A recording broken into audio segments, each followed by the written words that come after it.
కూటమి సర్కార్ నిర్లక్ష్యం పేదల ప్రాణాల మీదకి తెచ్చింది. పేద మధ్యతరగతి వర్గాలకు ఆరోగ్య భరోసాని దూరం చేసింది.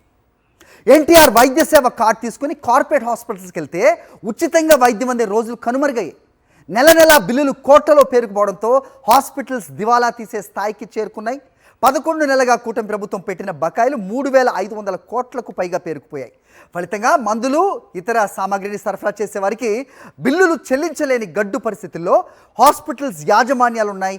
కూటమి సర్కార్కు నెల రోజుల ముందే ఈ నెట్వర్క్ హాస్పిటల్స్ అన్ని సమ్మె నోటీసులు ఇచ్చాయి. బకాయిలతో పాటు సమస్యలపై ఇప్పటివరకు 26 సార్లు లేఖలు కూడా రాశాయి. అయినప్పటికీ కూడా కూటమి సర్కార్లో ఎలాంటి చలనం లేదు.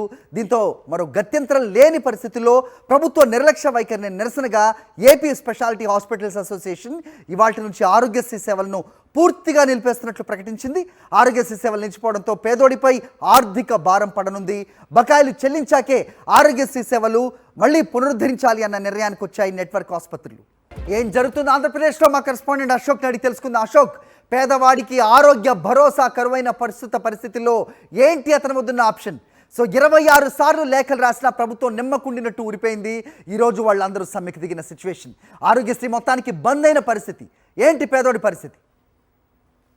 టీడీపీ అంటే కూటమి ప్రభుత్వం ఏర్పడిన దగ్గర నుంచి కూడా పేదల ప్రాణాలకు అంటే ప్రభుత్వ నిర్లక్ష్యం వల్ల పేదల ప్రాణాలకు భరోసా వాళ్ళ ప్రాణాల మీదకు తెస్తున్న పరిస్థితి. ముఖ్యంగా పేదల ఆరోగ్యానికి సంబంధించి సరైన భరోసా లేని పరిస్థితి. ముఖ్యంగా ఆరోగ్యశ్రీ అనేది ప్రతి పేదవాడికి కూడా ఎంతో మేలు చేస్తుంది. వారికి అత్యవసరమైన సమయంలో ఆరోగ్యానికి సంబంధించి కార్పొరేట్ స్థాయిలో వైద్యం అందించే పరిస్థితి ఉంటుంది. కానీ ప్రభుత్వ నిర్లక్ష్యం కారణంగా దాదాపుగా ప్రస్తుతం బకాయిలు 3,500 కోట్లకు పెరిగిపోయిన పరిస్థితి. దీంతో నెల నెల ప్రభుత్వం నుంచి తమకు రావాల్సిన కనీస బిల్లులు కూడా రాకపోవడంతో ఏవైతే నెట్వర్క్ ఆసుపత్రులు ఉన్నాయో అవన్నీ కూడా ఈ రోజు నుంచి ఆరోగ్యశ్రీ సేవలను పూర్తిగా నిలిపేసిన పరిస్థితి కనబడుతుంది.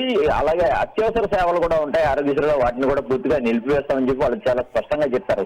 దీనికి కారణం ప్రతి నెల 350 కోట్ల వరకు కూడా ఈ కార్పొరేట్ హాస్పిటల్ ఏవైతే ఉన్నాయో వాటికి ఆరోగ్యశ్రీ కింద సేవలు అందిస్తుంటాయి. కానీ ప్రభుత్వం నుంచి అంతంత మాత్రమే వారికి బకాయిలు చెల్లిస్తున్నాయి.